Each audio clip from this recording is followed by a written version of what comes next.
Number 10. The Mars family. I want candy. You want candy. We all want candy. The Mars family owns Mars Inc., which is, and you guessed it, the Mars Bar Company. They are one of the world's largest candy and pet food companies, right? Like what? Like, how do those go together? You know? Kinda weird. The family themselves come from humble beginnings. Frank Mars started Mars Inc. way back in 1911 when he started selling candy from his kitchen in Tacoma, Washington. The malt flavored nougat we all know and love wasn't actually made until 1929, when they came up with the Milky Way. How exactly they made the transition from candy to pet food is like beyond me, but that aspect of the biz expanded in 2017. They acquired the animal hospital company VCA, making a $9 billion investment. Overall, the company is worth, get ready, $40 billion in sales. What? So they're rich and they own candy? Well, okay, they're really rich and they own candy. For one, they can influence anyone. And consider the fact that sugar is considered an addictive substance. And then also, Willy Wonka, right? Fiction or non-fiction, candy is a big deal. Imagine a world without it. Number 9. The Morgans. The Morgans sound like the family that lives next door who outdo everyone when it comes to like holiday decorations, but I'm talking about the JP Morgans, who could probably do that and control the world at the same time. The Morgan family is one of the most influential American families. Their dynasty is tied to banking, and you have probably heard the name JP Morgan over like 100 times in passing. At the turn of the century, Morgan was the most influential businessman in America. He was so admired and respected that on the day of his funeral, the stock exchange remained closed until 12 p.m. To give you an idea about how much financial success he attained, he bailed out the US Treasury twice. His ability to do this no doubt caused great uneasiness among other people and resulted in the development of the reserve system in late 1913. Today, the Morgans still maintain their political and financial influence, not just in the US but also in Europe, as their company is there as well. So, world connections. Number 8. Pritzker. Arriving from Ukraine late in the 19th century, the Pritzker family made everyone believe that the American dream could be reality. 50 years into their journey as entrepreneurs, they finally started to invest in real estate. That one decision led to over 900 hotels the family owns today, plus an airline and a cruise line just for like extra pizzazz. Ever heard of the Hyatts? That's them. Like many on this list, they are not without shares in different financial institutions, amplifying their influence. After all, if you got your hands on someone else's money, well, you can pretty much do what you want. J.B. Pritzker was the governor of Illinois in 2019, so there's the political influence, and his sister Penny worked as the Secretary of Commerce in the Obama administration. So not only are they the 9th on the Forbes list of richest families, their political influence is even more obvious. Their net worth is over $32.5 billion, which they use to back the presidential campaigns of Obama and Hillary Clinton. An astounding amount of wealth, which of course has been met with competition and strife. Liesl Pritzker Simmons, once a child actress known for Little Princess, didn't know this, now a prominent impact investor, actually sued her own father along with her entire family in 2002. Her father and cousins looted her and her brother's trust funds, so she filed a $6 billion lawsuit, settling with $500 million plus $280 million in cash, plus more control over her trust valued at $170 million. So not quite the $6 billion she wanted, but still, no complaints, I would hope.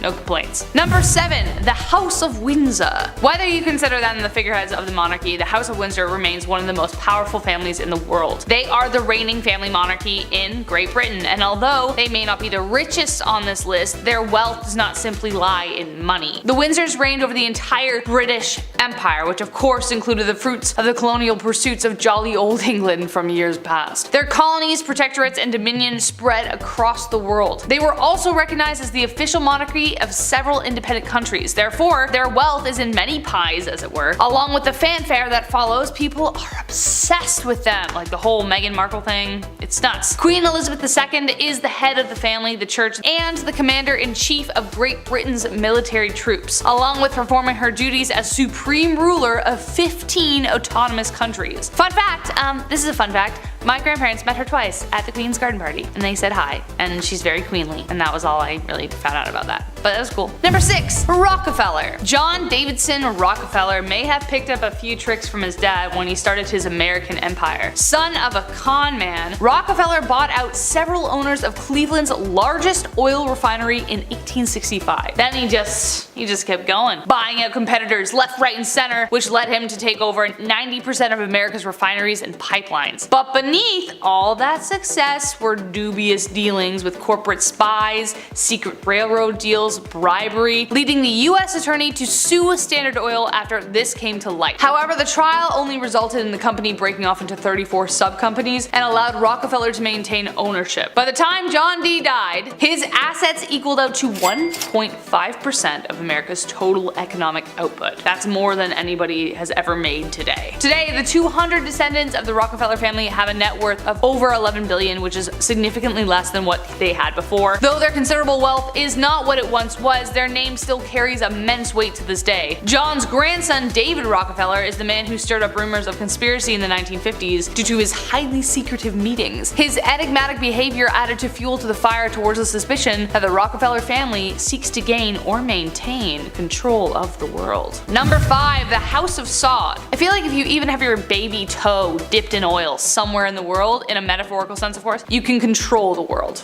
It's the most important thing, we use it all the time. The House of Saud is the royal family of Saudi Arabia. They, like many powerful families on this list, have old money, especially since they are descendants of the founder of the first Saudi state. The king of Saudi Arabia reigns with absolute power, meaning he could make anything he want happen at the snap of his fingers. They could start a war if they wanted to, and that they have. They consider the country to be an asset, especially since they reign on precious crude oil reserves, about 20% of the world's global resources. The entire House of Saud has 15,000 members, so to be clear, we are specifically talking about the 2,000 members of the inner circle. The actual family under the king of Saudi Arabia can get any job they want so long as it's in the country. Number 4. The Bush family.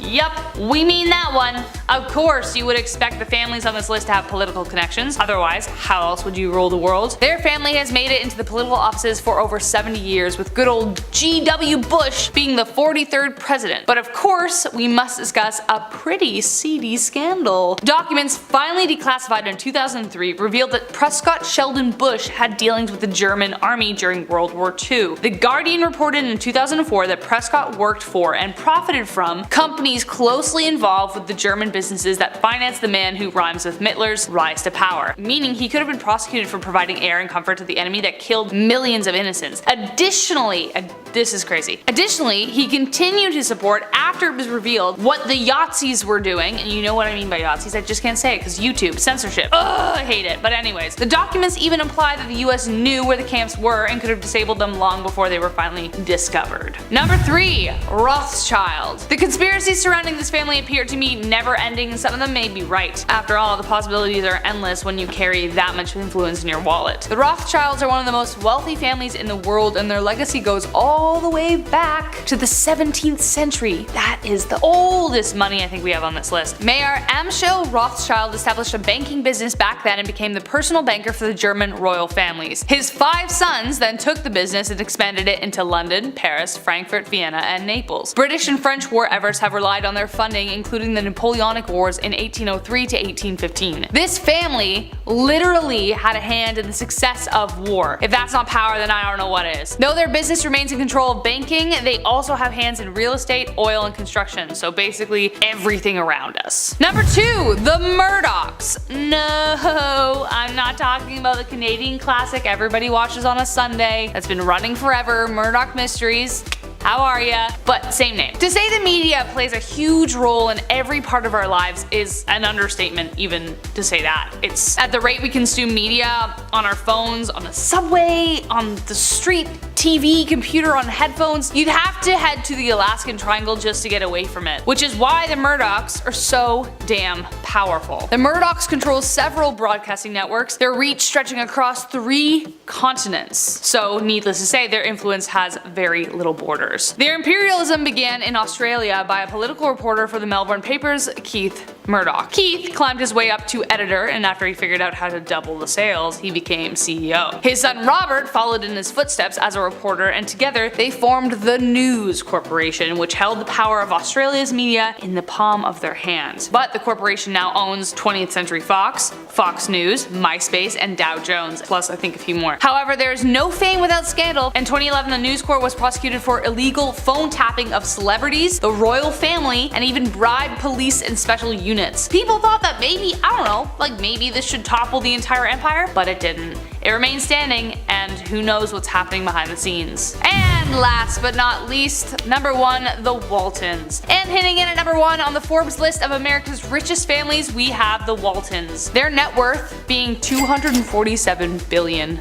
Fun fact, if you were to start counting to $1 billion today, it would take you 30 years to complete. So imagine counting to $247 billion. Somebody do the math for me down below in the comments. Guess what they own? Walmart, which is the world's largest retailer by sales. However, they also own Arvis Banks, right? Which operates 16 banks in Arkansas, Oklahoma, Missouri, and Kansas. An unfathomable amount of wealth that this family hoards, and it looks like they want to keep it that way. The Waltons have played a lead role in eliminating the federal estate tax, which would essentially help billionaires evade estate tax entirely, right? Their influence also carries over easily into politics, considering the average election campaign costs $10 million. The Waltons could easily make that in under a day on their business earnings alone. According to Bloomberg, they can make around $100 million a day. Who do you think gets to dictate the terms when your candidate needs money? On top of that though, they also donate a lot of money towards education and environmental initiatives, and of course have their grand share of vintage cars, art, and properties. Apparently it still sucks to work at Walmart though. So number 10, the Abani family. Someone mentioned this family in the comments last time, so here we are. Let's chat, shall we? With a net worth of $44.8 billion, they are listed as one of Asia's most rich families. Dhirubhai Ambani is the man behind the legacy. As a teen, he demonstrated strong skills in retailing and selling oil. In order to support his family, he began importing spices and fabric, which later became Reliance Commercial Corporation, the now billion-dollar company. Like, what? He had 2 sons named Mukesh and Anil who took over the company, but due to a falling out, the empire has since been divided. His son Mukesh Ambani now owns the company, however, and it hasn't suffered for it, and in 2017 the company soared due to better refining margins. Reliance also sparked an oil and gas price war in India's hyper-competitive telecom market. I believe I said something about having a hand in oil means you've got a hand on the world. That remains to be true. Number 9, the Bush family. The Bush family is an American dynasty, as you can probably already guess from the name. The family is best known for their involvement with politics. The Bushes have various national and state offices spanning across 5 generations. There was US Senator Prescott Bush, Jeb Bush, as well as of course George W. Bush. That's not what he sounds like, but anyways, you get my point. Other family members are involved in sports, hitting touchdowns in the NFL, politics, sports, America. So it's pretty clear that they have their hands deeply rooted in the soil of the USA, the one of, if not the most powerful country in the world. Through 5 wealthy and powerful generations, the wealth of the Bush family has expanded across investment bankers, magazine publishing, remember what I said about media in the last video, the Supreme Court, justice, the railroad, on top of everything else previously mentioned. Yeah, so is it a secret that they kind of rule the world? Not really, because when you've got your fingers in so many pies, you might as well just be the whole bake sale. Number 8, the Bentoncourts. The estimated net worth of the Bentoncourts is over $91.7 billion. Why? Well, L'Oreal. Eugene Schuler founded the revolutionary cosmetics company all the way back in 1907. If you have to ask why they secretly rule the world, then you do not know the importance of having a good hair day. It could change the whole thing. Hair is everything. Lillian Bentoncourt was a surviving heiress and owner of the company before she died at the age of 94 in 2017. She was the richest woman in the world at the time.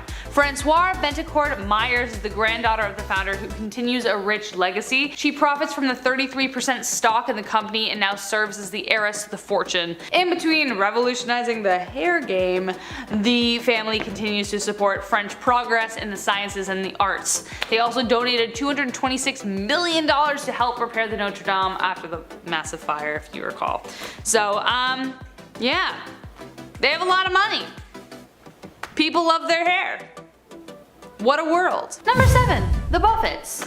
When you think of the stock image of an incredibly rich man, Warren Buffett is probably not far off. But honestly, I hope this guy in part rules the world because he seems to actually be doing some good. Known as the Oracle of Omaha, Buffett is one of the most successful investors of all time. He currently runs Berkshire Hathaway, which owns over 60 companies, including Geico, Duracell, Dairy Queen, batteries, ice cream, insurance, what more could you want? His current net worth is $100.8 billion. Considering he bought his first stock at 11 and filed taxes at age 13, pretty good. pretty good, Buffett, but despite his massive wealth, he actually isn't a big fan of dynastic living. He believes his money would be best given to the world rather than his kids. What? That's nuts. That's not to say his kids aren't already well off, but Buffett has promised to donate 99% of his wealth. So far, he has given over $45 billion away to his sons and the Bill Gates Foundation, which I'm kinda like, does that count? Maybe. But Bill Gates and Buffett launched the Giving Pledge, asking billionaires to commit to donating at least half of their wealth to charitable causes. So if he does have a hand in the world, I hope this isn't lies. Probably is. But you know, good guy Buffett. Good guy Buffett. Number 6, the Albrecht family. Historically secretive, the Albrecht family is known for their ownership of Aldi and Trader Joe's. As for their personal lives today, there isn't a lot known, though their humble beginnings are quite touching in a way. After World War II, Theo and Karl Albrecht found their mother's old corner store still standing in Germany. So they not only brought it back to life, they gave it an entirely new one. They transformed it into the massive Aldi international grocery chain, earning a net worth of over $53.5 billion. In 2013, Aldi made over $13 billion in the US alone. In 1979, the family trust purchased Trader Joe's, which added immensely to their capital. After all, who else can eat their weight in organic almond butter? Though a fair amount is known about their business life, the Albrechts keep their family life hidden away. They don't speak to the press or attend store openings. They almost sound like the Willy Wonka of grocery store chains. They don't own any vacation homes, private jets, yachts, and only keep a couple $1,000 in their bank account. So what are they doing with the rest of their money? We don't know. They elect to live secluded either to hide themselves or to hide something darker. Or it could just be that they just don't want to deal with the paparazzi. I wouldn't want to either, personally. Number 5, Larry Page and Sergey Brin. Okay, technically not a family. I get it. But they might as well be. They're bros. Because why? Google. I debated just saying that one word and just leaving it there because, well, Google. You know? Don't know who they are? Google it. Who doesn't use Google at least a dozen times a day? I literally couldn't do this job without Google. So no, they aren't old money, they're not a family, but they have families. But they were two guys who started a legacy that changed the world forever. Page, valued at $91.5 billion, and Brin, valued at $89.5 billion, started Google in 1998 and have since kept a pretty low profile. The two met at Stanford University while studying for their PhDs in computer science. They wanted to find a way to organize the world's information and make it universally accessible, and that they did, but maybe too well. Google was recently under fire in Australia as criticisms called out Google for playing a role in weakening the media. As someone who uses this stuff every day to do this stuff, I gotta say they are kind of right. More often than not, the fastest, not the truest information is available first and foremost. I mean, consider how many videos we pump out a day. It's crazy. But if you do want to know more about how these two have a hand in the world, well, I don't know. Google it. Number 4, the Koch family. A couple of you commented as to why the Koch family wasn't on here. Well, that's because I was saving them for part 2. Maybe.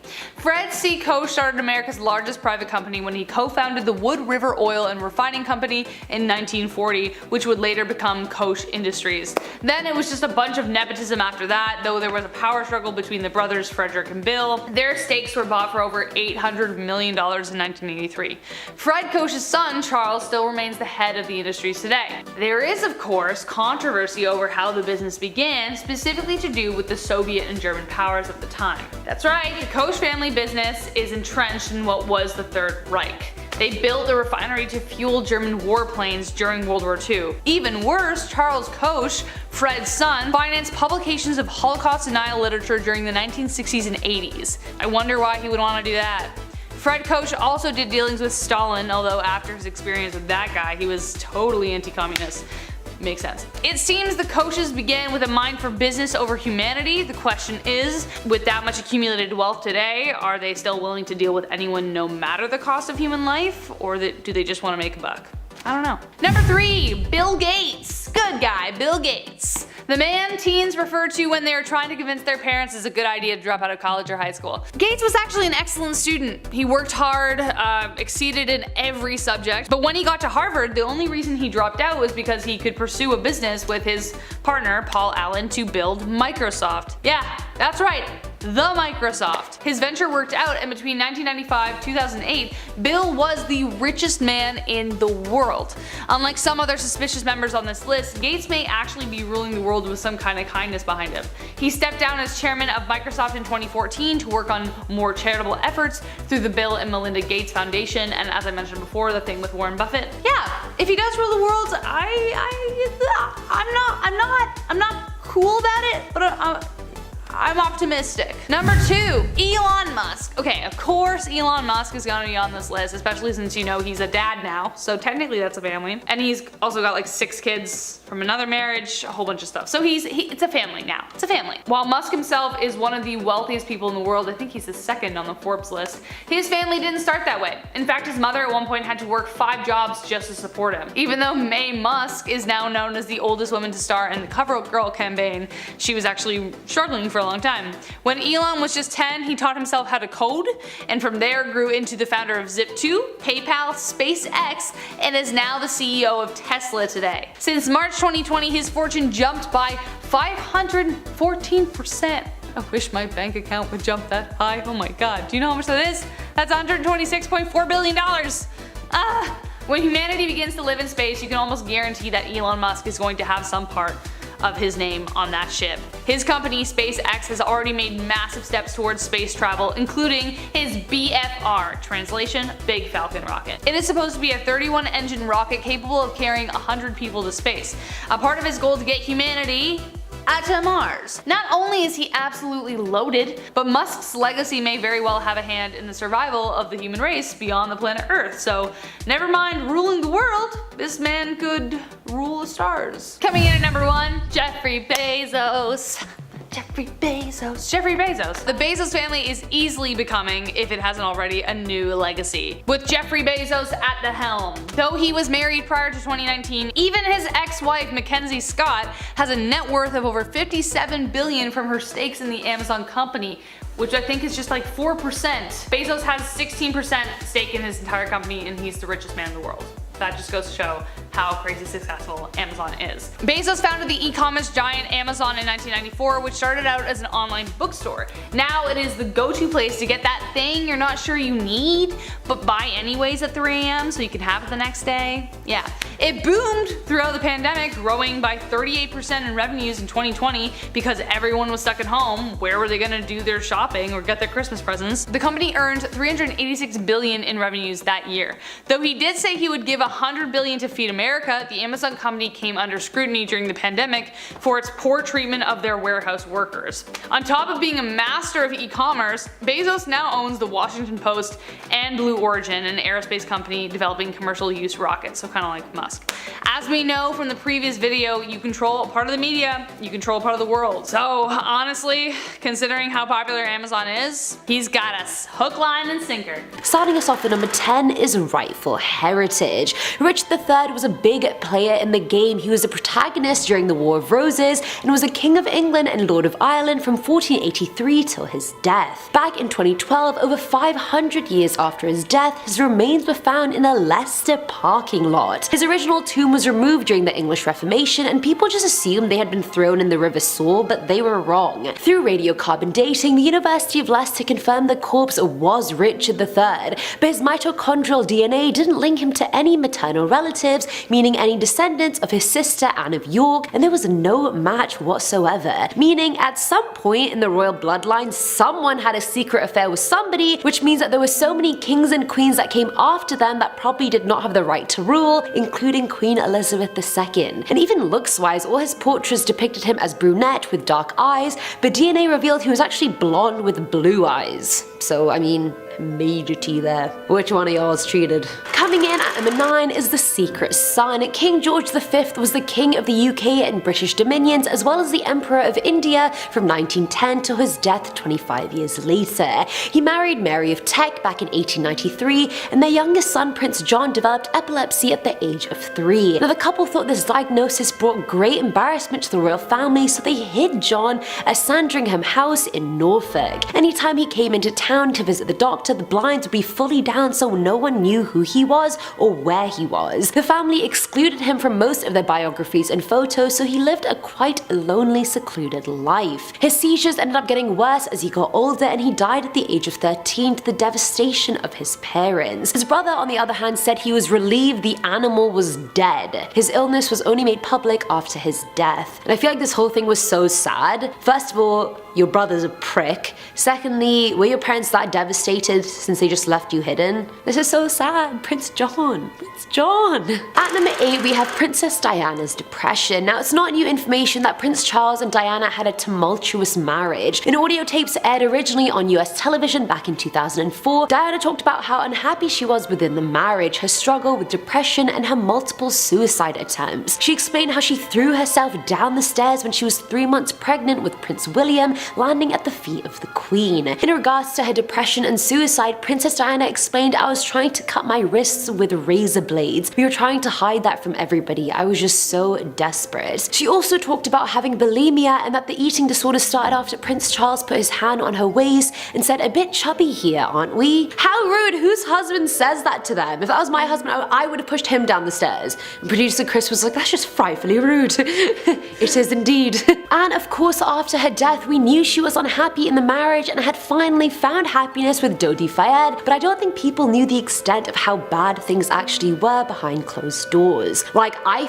felt like I knew a lot about Princess Diana because I feel like my parents were just obsessed with her when I was growing up, but I didn't know she had multiple suicide attempts. I didn't know any of that. And it kind of saddens me. It definitely saddens me. Filling at number 7 slot are the Nazi connections. The love affair between British King Edward VIII and American socialite Wallis Simpson took the 30s by absolute storm. Wallis had already been divorced twice before meeting Edward, so they could never actually get married. Royals can't actually marry someone who's been divorced if their divorced spouse is still alive. Either way, secret forbidden royal love, big whoop, we've seen it all before. However, what we haven't seen are the couple in question having huge Nazi connections. Edward could not stay king and marry Wallis, so he abdicated the throne to his little brother in 1937. That same year, the couple toured Germany and met Hitler. Wallis had even been the lover of the Nazi foreign minister back in the day, and Edward had been accused of being a Nazi sympathizer in the past as well. Now at number 6 is the staff member. Princess Anne, Queen Elizabeth II's only daughter, got married to Mark Phillips, an Olympic equestrian. The marriage was complete and despite being married for 20 years, it was dubbed a joyless sham. When they finally got divorced in 1992, British tabloid The Sun claimed they had secret love letters that Anne herself had written, and they were apparently for a royal staff member. Oh, hee hee hee. That same year, she announced she was marrying Timothy Lawrence, a retired British naval officer and also one of her equerries. Oh, how the tables have turned. I love it when the tables turn. I love it when it's like an affair with a royal and one of their servants. It's like hoo hoo hoo. You know what I mean? I know you guys are all doing that inside, I just did it outwardly for you. Coming in at number 5 is The Club. I don't even know how to talk about this one without being offensive, so just know I don't mean anything maliciously. So Princess Anne is the only daughter of Queen Elizabeth and Prince Philip, and her daughter is Zara Phillips. In 2011, Zara married rugby player and England captain Michael Tindall. That year, after winning against Argentina, the team was in New Zealand when he decided to go to a dwarf throwing club. According to Michael, no one on the team threw a dwarf, but just the fact they were there was just messed up. I didn't even know establishments like that existed, and it caused so much outrage that stars like Peter Dinklage, who was born with dwarfism himself, called them out on it. Can you imagine that kind of secret? What? How? What? What is that? What is that? What is a dwarf throwing club? And number 4 is Beatrice and the Killer. Princess Beatrice of York is the daughter of Prince Andrew and Sarah, making her Queen Elizabeth's granddaughter and 9th in line for the throne. So she's more of a sideman royal, to be honest. We don't really have to pay too much attention to her, but just a little bit. Back in 2006, at the tender age of 17, Beatrice started dating American playboy Paolo Liuzzo, and honestly, honey, the playboy should have been all the red flags you needed to get out of that one. Before they started dating though, Paolo savagely beat and killed 19-year-old Jonathan Duchatelier at a party. Apparently Jonathan had confronted Paolo about how he was disrespecting girls at the party, and that didn't sit well with Mr. Playboy over there. His manslaughter charge was somehow dropped and reduced to just battery and assault, and to top it all off, he even violated the terms of his probation while trying to impress Beatrice. Thankfully they didn't date long, and good thing too, because 3 years later he was charged with possessing cocaine after crashing a £40,000 Audi after he didn't pay his casino bill. Filling our number 3 slot is the one that got away. Princess Margaret is Queen Elizabeth II's little sister, and when she was 14 years old, sometime after World War II, she met Captain Peter Townsend. In 1953, her dad, King George VI, died and her sister became queen. At 22 years old, Margaret was in love with Peter, who was married now with 2 kids. He had divorced his wife as she was having an affair, and so Peter and Margaret desperately wanted to get married. Royalty can't marry divorcees if their spouses are still alive, and the Queen had to consent to their marriage. Queen Elizabeth II fought for them hard, but Winston Churchill was like, nah, my cabinet is not gonna accept that marriage. When news finally broke out about the two of them, the government posted Peter at the embassy in Brussels. Margaret then eventually had to abandon her tragic love story and ended up marrying photographer Anthony Armstrong Jones in 1960. The one that truly got away. Comment below if you've had one that got away. Now at number 2 is the real parentage. The British royal family is probably the most famous one in our day and age. We know Prince William and Kate and co, we know Harry and Meghan Markle and little old Archie. We're invested, let's be real. I remember the day William and Kate got married, I took so many videos of the live wedding on TV. I was like, this is history is being made, it has to be on my phone. But either way, as I mentioned at the start of the video, Princess Diana was not happy. In a tell-all interview she did back in 1995, she came clean about the fact she had a 5-year-long affair with military man James Hewitt. And then as Harry grew older, the resemblance between James and himself became more and more evident. Harry was born in 1984, which made the timing make sense, but Hewitt and Diana herself emphasized that he was born 2 years before the affair even started. But was he though? I mean, of course they'd never admit if Harry was a or not, because it would rock the world. So I mean, I guess we'll really never know, but they do look quite similar, I'm not gonna lie. And finally, at number 1 is the black sheep. I love a black sheep in the family. I think I'm my own family's black sheep, not gonna lie. Now you'd think I was about to go off about Prince Harry, but actually I'm gonna be talking about Prince George, the Duke of Kent, and perhaps the most controversial member of the royal family. He was the 4th son of King George V and Queen Mary, and he was the target of never-ending salacious rumors. Even after marrying Princess Marina of Greece and Denmark, he had a string of affairs with celebs, socialites, you name it. And he was supposedly bisexual too, having a string of male and female lovers, which obviously did not sit well with the time or his title. He partied a lot and was regularly accused of abusing heroin and cocaine like he was the proper party boy. Step aside, Paolo, whatever your last name was. Those drugs originated from him knowing Kiki Preston, who he then went on to share many menage-a-trois with. In August of 1942, he and 14 others took off in an RAF flying boat, which later crashed near Scotland, killing everyone but one. All his personal life issues were kept under wraps, but many believe his lifestyle got way too much for the royal family to control, so they commissioned someone to take down the aircraft. There also was an additional person on board the flight that no one could identify.